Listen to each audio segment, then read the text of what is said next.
this man, recognize this face, and let his name, Hira Lal, his age, 57 years, his job, AIIMS Delhi Sanitation Chief.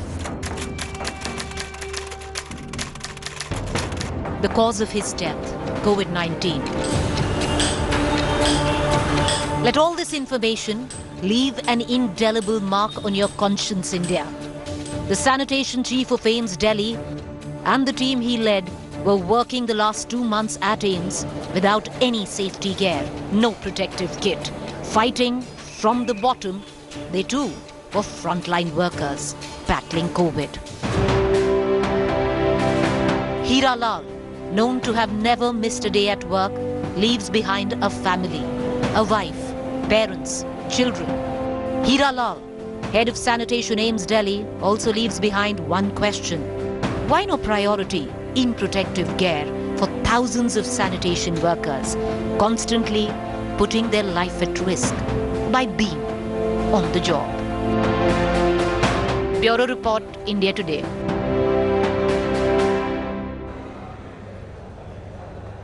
And if that one question is not answered, then Hira Lal's death has gone in vain. All those hashtags of rest in peace, all those hashtags of COVID warrior, all those hashtags of my hero Hira Lal, all of them will go in vain if even now we can't provide proper protection gear, proper protection kits for our sanitation workers. They might be working right at the bottom, but they are as good as any frontline worker. Let's just hope this death of Hira Lal gets protection kits for our sanitation workers. To the news break we're getting in.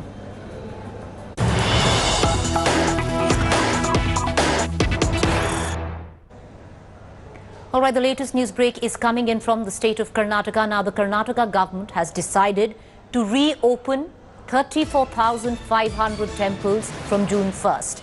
Karnataka, mind you, is the first state to announce reopening of these temples. The question which is being raised is why no order for reopening of mosques and churches as well? This question is being raised by the opposition. When we, of our own volition, asked the Ministry of Minority Affairs on why there was no unilateral opening up of all religious places, because all religious places clearly shut at the same time, why wouldn't they be opened at the same time in the state of Karnataka? We were told by the Ministry of Minority Affairs that in effect a statement has now also been issued on the same by the ministry that says no decision has been taken yet on reopening of churches or mosques. The opposition has now called it religious discrimination by the Yediyurappa government by only opening temples and not opening other religious places like mosques, like churches. I'll just recall on what the central government order was, that till 31st of May, all religious institutions will be shut. That includes of all religion, be it temples, be it churches, be it mosques. And if on the 1st the Karnataka government is reopening temples, then the question now that is being asked by the opposition is why not mosques or churches at the same time? Listen in to all these political reactions coming in.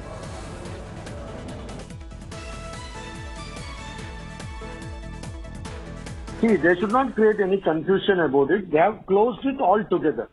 And there is a reason for what they have closed, and we have all accepted it and supported it. So the same way, in that same manner, the government should open all the religious places together and allow everybody to conduct their religious program and prayers and namaz and all those things. So I don't see that they should announce only for one section. They never. When they did for everybody together. So if they are trying to do politics with this, it is not correct. Everything should be open together, or if everything is going to be closed, let everything be closed. We have no issues with both. They cannot open only one and keep the others closed, no? Very surprising to note that he is yet to take a decision on the churches or the mosque. He is unable to take a decision, he says that. Here the question is not the caste or creed. The question is that social maintenance is very important. As per WHO guidelines, and safety of the people also very important. So in such cases, what actually minister should call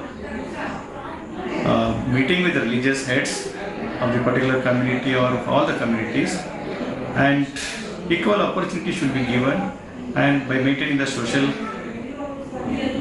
concern, whatever is there. I want to connect right now to my colleague Naga Arjun, who's joining us live. You know, Naga Arjun, just break this down for our viewers. What does this mean? If temples are opening up, then why hasn't permission been given for mosques, for churches also to open up at the same time? Well, that's the question the opposition is also posing, because every religious places and every religious gathering and congregation were banned by the Karnataka government during the lockdown. But today what happened was the Muzrai minister, under which all the Hindu temple comes, he went and met the chief minister with a file asking him to give permission to open the temples on June 1st. And immediately the chief minister did agree with the Muzrai minister, where the temple comes under his ministry, and that June 1st, the temples can open across Karnataka. But neither the minority minister has met the chief minister here, or the secretary has moved the file to the chief minister. So that way they have not announced the opening of church and mosque. But what the opposition is saying, we have nothing to do with the file, who met who.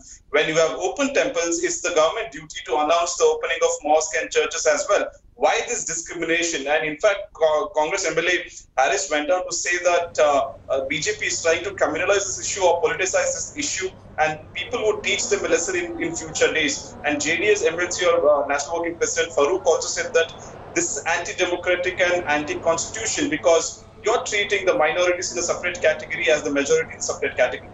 All right, Naga Arjun, appreciate you joining us. This is a story we'd be following very closely. Now, what is the government saying? As Naga Arjun said, that one minister who's responsible for temples got the clearance, the other ministers did not. The question now being raised by the opposition is, do the other ministers even need to get a clearance? This should be understood. All religious places were close together, they should open together, and this smacks of religious discrimination. Thank you, Naga Arjun, for joining us. I want to quickly shift focus to our big political story we've been tracking very closely, and that comes from the state of Maharashtra that finds itself in the midst of its worst nightmare, a COVID nightmare. As coronavirus cases continue to show no signs of abating in the state of Maharashtra, recording the highest number of cases, politics amidst the pandemic continues to brew. And right in the spotlight is a chief minister who's now battling on all fronts. This is going to be the COVID acid test for him. Is his government in danger? Is there problem in an already uneasy alliance? Here's the full report.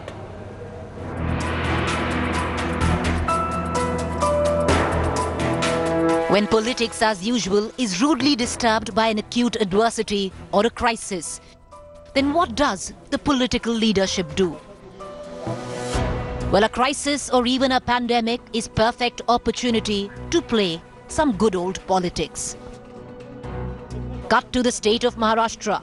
While the coronavirus is extracting the heaviest toll from the state, while Mumbai now is the second city in the world to daily register the maximum number of positive cases. The blood feud between the BJP and the Mahagadi is once again bubbling over. The backdrop? COVID-19. महानगरपालिका आणि राज्य शासनाची hospital आहे ती लष्कराच्या ताब्यात द्यावी, तरच काय परिस्थिती सुधारू शकते असं मला वाटतं. या सरकारची कोरोनाशी सामना करायची क्षमता नसल्याने हे सरकारला आता नारळ द्यावा आणि राष्ट्रपती राजवट आणावी. राष्ट्रपति राजवट का सपना मत देखिए. अगर कोई देखता है ना तो वापस वो जग नहीं जाएगा और सपने में ही रहेगा. राष्ट्रपति राजवट की अगर बात कोई करता है तो सबसे फिट केस है तो गुजरात स्टेट है. अब देखिए. And while politics over a pandemic brewed, a series of political meetings once again gave wind to the rumor. Is there instability in the Mahagadi? On 19th May, former Chief Minister Devendra Fadnavis met Governor Koshyari, alleging government mishandling of crisis. On the 24th of May, Sena MP Sanjay Raut once again meets the governor. On 25th May, Sharad Pawar and Praful Patel meet the governor. The meeting fuels rumors of instability within the government. On the 25th May itself, Sena MP Sanjay Raut meets Sharad Pawar, further fueling rift in the government. Later on, Sanjay Raut on the same day meets Pawar and Chief Minister Uddhav Thackeray. However, Sharad Pawar tells India Today, all is well, we are together. Later on, BJP's Narayan Rane meets the governor, demands president rule in Maharashtra. On 26th of May, the former Chief Minister of Maharashtra, Devendra Fadnavis, attacks the government on the mishandling of the COVID crisis. While the Sena and CP insist that the alliance is intact, there is a growing difference between the leadership on handling the COVID crisis. While Sharad Pawar reportedly keen to relax the lockdown, Chief Minister Uddhav Thackeray favors a more conservative approach. Patching over these cracks was reportedly the reason of the meeting between Sharad Pawar and Uddhav Thackeray. Adding another twist on Tuesday, Rahul Gandhi, when questioned on the Maha-COVID crisis, with one statement, washed his hands off the surmounting toll of the pandemic on the state. We are supporting the government in Maharashtra, but we are not the key decision maker in Maharashtra. We are the key decision maker in Punjab. We are the key decision maker in Chhattisgarh, in Rajasthan, in Pondicherry. So there is a difference between running a government and supporting a government. Not only did Rahul expose the long-standing fissures in an uneasy alliance, but also gave easy fodder to an eager opposition. और राहुल गांधी जी का ये बयान कि हम सरकार में तो है पर हमें कोई सुन नहीं रहा, हम सरकार में तो है पर हमारी सुनवाई नहीं होती, हमें वहां बोलने का अधिकार नहीं है, मुझे लगता है इस प्रकार का स्टेटमेंट ये बिल्कुल अपनी जिम्मेदारी को झटक देने जैसा है, अपनी जिम्मेदारी से भागने जैसा है. This pandemic is trial by fire for all state governments and an acid test for this man, battling it out on all fronts. As the COVID toll rises in his state, his lack of administrative experience might be put to its biggest test. Bureau Report, India Today. All right, joining me right now is Priyanka Chaturvedi, Rajya Sabha MP, Shiv Sena. I'm also joined by Shri NC spokesperson, Bharatiya Janata Party. Ms. Chaturvedi, I'd like to begin with you. Your opposition seems to suggest that president rule is imperative because your government has completely mishandled the COVID crisis in Maharashtra with the rising numbers. On the other hand, I'd also like to ask you, your own alliance partner seems to suggest that the government is being run unilaterally, where the Congress at least has little say. Two things, Preeti. Firstly, the entire hunger for power is very clear with the opposition in Maharashtra, where from day one, none of the MLAs have even contributed towards easing the lives of Mumbaikars or Maharashtrians. Even their own constituencies, they have been missing in action. I would want to ask the opposition that how many times have they written to the central government to ask them for more funds for Maharashtra? How many times have they asked them to give us what they owe to us, the GST? How many Shramik trains have any of these MLAs asked for that matter the MPs have asked for? How many MLA funds have been utilized for states' usage so that they can use it to ease the burden of COVID pandemic? COVID is a pandemic which has struck the world. Nobody was prepared for it. We have cooperated with the central government, but here we are saddled with an opposition whose desperate hunger for power makes them do what they do. And president's rule is a part of that. They just can't digest the fact that here is a state government which is being transparent on the numbers, which is trying to augment the capacity and infrastructure to ensure that every person in Maharashtra gets the bed or whatever facility is needed to ensure that they don't suffer the crisis. Whether it is with rations, whether it is food distribution, everything has been handled by the state government, and something that perhaps the opposition can't handle and cannot digest. And that is the problem that we see with them going to the governor's house almost every second day and asking for some new rule of law to be applied. The second question with regards to Shri Rahul Gandhi's comment saying that unilaterally, I think if his entire statement is heard in totality, where he's very categorically saying that Maharashtra is a very well-connected state, the financial state of the country, and it is very important that the government of India continues to support, in fact, gives more support to the state, which is not forthcoming. So just, blindly taking some 30 seconds of his clip and playing it and trying to show that nothing is going right for the government is absolutely unfortunate. And again, a desperate tactic coming from our opposition, which nobody, unfortunately, none of the residents of the state believe in and are also questioning them as to where are they and where are their elected representatives in the time of crisis. Shaina, many would suggest that politics in a pandemic might not be forgiven when most other states, opposition, government are working together, hoping to tide over the crisis. In Maharashtra, it seems to be still a game of, trying to upset the alliance, which anyway is an uneasy alliance. That's not lost on anyone. You're absolutely right, Preeti. This is the biggest pandemic and it's the biggest crisis that humankind is facing. So I'm not going to contradict my friend Priyanka, but I clearly want to ask few questions as a Mumbaiker. If you have lockdown 1, 2, 3, and now we're in 4, the only idea is that the state government should have got better infrastructure. The leader of opposition, Devendra Fadnavis, didn't even have a press conference questioning the credibility or the readiness of the government of the day until today, because non-stop we have heard that, the center is not supporting the state. The center has given close to 18,000 crores to the state of Maharashtra. What? You have had, may I complete my point? You have had dead bodies in Science Hospital and KEM Hospital in the same ward where COVID patients are fighting. You have had the medical fraternity say that the lacunas in the system need to be heard of. And today you have the icing on the cake where Rahul Gandhi himself says the non-cooperation of an alliance partner called Shiv Sena. What does this mean? You have the NCP that is questioning each other.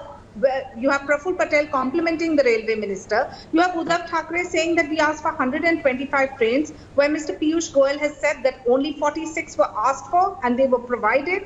85% of the fare is being borne by the railways ministry. 15% was to be borne by the states. You have migrants, despite any social distancing, being packed into buses and being left on the borders of Maharashtra and saying that this is interstate coordination. So these are serious questions. Yes, we're fighting a pandemic. We're fighting it collectively and we have done our best in the first 40 days. But now it has got out of hand. Mumbai doesn't want to be... Shaina, before I go back to Priyanka, I want to ask you, with all that you said, fit enough for President's rule in Maharashtra? I think, please, let's not get into this speculative game. Mr. Sharad Pawar has also met the governor. Everyone else from the Shiv Sena has also met the governor. Everybody meets the governor. What's the big deal? But if you are very worried about the collapse of infrastructure, where you have case by case increasing, Mumbai, we don't want to be known for contributing the largest chunk to the country. We want to know. You've got a point there, and Priyanka, I want to take it to you. I want to take that point which Shaina said. Mumbai is now the second city in the world recording the daily import of highest number of cases. Moscow is the first. Moscow is waning. Mumbai will probably take over Moscow in days to come. Do you think all of this, with what Shaina has also said, a documentary and what was said earlier, lack of administrative skills of the chief minister who's still politically green behind the ears? I'm sorry. I'm sorry. Such a ridiculous charge to make. Administrative skills for a pandemic, how much does Narendra Modi ji have? Administrative skills as far as a pandemic is concerned, how much does Donald Trump have? How much did other rulers or other presidents or prime ministers of various countries have? This is an absolutely ridiculous charge to make. Secondly, she made some comments about not being able to augment capacity. Now, just to make her very clear about where we stand, there are about 71,816 beds across the state available, along with 2,624 available in Mumbai itself. These are Mumbai numbers that I'm giving. Maharashtra would be a large number. She has spoken about the mortality rate. I just want to tell her that mid-April, yes, perhaps Mumbai was facing a high number of mortality rate, which was at 7%, higher than the India average. But right now, Maharashtra is at a 3.2, while Gujarat is at above 6%, and that is something to worry about. Thirdly, coming after Moscow, let me tell you, if you even compare the population density of Mumbai city across the globe, you would figure that it is the most densely populated city in the world. And that is something that every Mumbaiker knows. I'm surprised that perhaps Shaina is not aware of. Every Mumbaiker, and that is why every Mumbaiker is involved in this fight against COVID and is supporting and standing strongly behind the government of the day, except for the Bharatiya Janata Party. And about going to the governor's house, I can count on my fingers as to how many times Mr. Devendra Fadnavis has been able to go to the governor to ask him for some request or the other. This is absolutely a very ridiculous and shameful thing to happen. Lastly, I want to say something with regards to 125 trains. I think China did not hear a chief minister's address to the state, where he categorically said that we have the capacity to run 80 trains in Maharashtra, but at this time we are running at half the capacity. Neither was he complaining, neither was he saying anything. It's just that for political point scoring, a Rajya Sabha member from Maharashtra, who also happens to be the rail minister, made it about his politics and wanting to talk about politics at a time of pandemic. Secondly, she said Mr. Rahul Gandhi said that we are not in an alliance and unilaterally the government is running. I challenge her to come forward and show that statement before making these comments, which are absolutely have no proof behind it, and there's no logical reason behind it or no truth behind it. So I request her to come forward and show that particular clip where he has. You know, Shaina, with whatever Rahul Gandhi said, we heard it. So he did say that he's not a part, that of course the Congress is not a part of the decision making like in states which is only ruled by the Congress. But having said that, would you reckon at this point of time, ministers coming out saying that president rule should be imposed in Maharashtra, ministers, former chief ministers coming out with virtual addressing saying that the government has completely failed, possibly smacks of desperation? Look, I don't think there's any need for us to resort to any kind of desperation because the facts are in plain black and white. The numbers say it all. And I'm not in a competition as to which state is worse or which city is worse. As a Mumbaikar, I do worry. I want to just make 2 points. Piyush Goyal ji has said on record that he would like to confirm that there was no list of 125 trains. The only list he was given was of 46 trains, of which 5 were to West Bengal and Orissa. 41 trains were given to Maharashtra. And if they choose to miscommunicate, it is their choice. Now, you have Mr. Rahul Gandhi, who has complimented the Prime Minister, and we take that in good spirit because the Prime Minister and the Chief Ministers meet, has complimented other states as well, whether it's Rajasthan, that is Ashok Gehlot, or Orissa. So should have not Devendra Fadnavis, Shaina, extended the same courtesy to Uddhav Thackeray on saying that we are with you, let's fight this fight, let's keep politics separate? Absolutely. But there has to be some tandem. You have your own alliance partner and you have Mr. Rahul Gandhi on record complimenting the Prime Minister for accommodating the suggestions made by the Congress party at the center. And on the second question, which was played on your channel itself, and I'd request Priyanka to please have a look at his statement, where he said clearly that that allegations of non-cooperation. When somebody asked him, he said the non-cooperation with Shiv Sena, yes, Maharashtra is a different state to Rajasthan and Punjab, and we are only there. What do you mean by you are only there? Okay. There has to be an accountability and transparency of a Okay. All right. Okay, but Shaina, this could also be the internal matters of the Mahagadi alliance, but you've got a point there because, Priyanka, there is word coming in that even the meeting which, say, Mr. Pawar sought with the Chief Minister was to discuss on the various issues of the lockdown, which clearly the entire alliance is not coming together on, or possibly the Chief Minister not taking the alliance together on those decision making. Again, I'd request Shaina NCG, before she makes any allegations, to look at videos before speaking on behalf of the Congress party and what the Congress party's former president has said. I'd request her to at least do her study before she comes on TV debates, right? Secondly, I'd like to just say one thing. With regards to all right, okay, let's just go one by one. We'll just go one by one. That's better. Both of you can hear each other. Shaina, I promise I'll come to you. I wasn't interrupting you. Shaina, I promise I'll come to you. Let Priyanka make her point. I promise I'm coming back to you. Because you continue to put words in someone's mouth, I will have to correct you, ma'am. And that is some basic courtesy that you should be, open to listening, because what you've come up with is absolutely ridiculous, and that's why I was asking you to please see the video. Ridiculous in your dictionary. Make your point, Priyanka. Let's. Okay. Please, she keeps talking. It becomes difficult to make any points, any valid points, because they are interrupting all the time because they don't have anything substantial to attack the government on. Let's go back. Now, the second point here is Sharad Pawarji coming and meeting the Chief Minister, Sharad Pawarji and other members of the alliance coming and meeting. I think that should be the norm.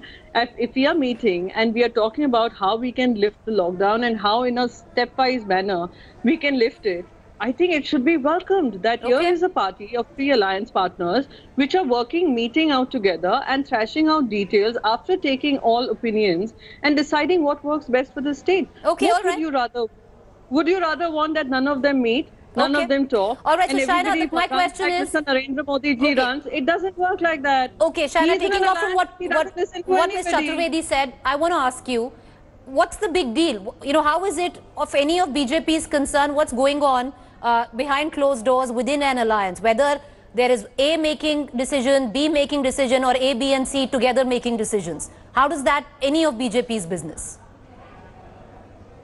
It's none of our business. And let me say on record, but if A, B, and C are not in tandem and A doesn't know what C is doing and C doesn't know what B is doing, the failure is that of the administrative collapse. And in the state of Maharashtra, there is no coordination between three parties. That aside, the burden of this mismanagement is the brunt of which is being borne by the people and the citizens. And why should that? It is an absolute collapse of the administration, be it the BMC, be it the state administration, and there is no medical infrastructure in place. You cannot have numbers like this and deaths like this escalating, and everyone saying, we're making beds and the plan is in place, and look at what we're doing. Okay. And Actually, numbers she has a point, Shaina, and Shaina has a point. Priyanka, I'll take a final comment from you. The numbers don't lie. Yeah. No, that is what we want, and that's the transparency that Maharashtra, residents of Maharashtra are appreciating. We cannot be hiding behind lesser testing and lesser numbers. We have been absolutely transparent. There is a medical report which we tweet out every single day, which gives you a breakup of the number of tests we've done, number of positive cases, number of asymptomatic cases, number of people who are in home quarantine, those who are institutional quarantine, those who are in the hospitals, the beds available. That is the transparency that we have managed to achieve. It's a shame that some of the Mumbaikars who are politically motivated continue to make this a political agenda. I think everybody, the world, including WHO, including UNICEF, are all appreciating the methods that Maharashtra government has put across and put in place, except ladies, I need for a certain section which belongs to the Bharatiya Janata Party. I need to close the show. Appreciate you both for taking out the time and joining us. And hopefully it will be all about Maharashtra by the end of it, and there'll be no collateral in terms of politics when it comes to the citizens. We already have a pandemic we are dealing with. Thank you both for joining us. All right, with that, it's a wrap on this edition of To The Point. We'll, of course, see you tomorrow. You have a fabulous night.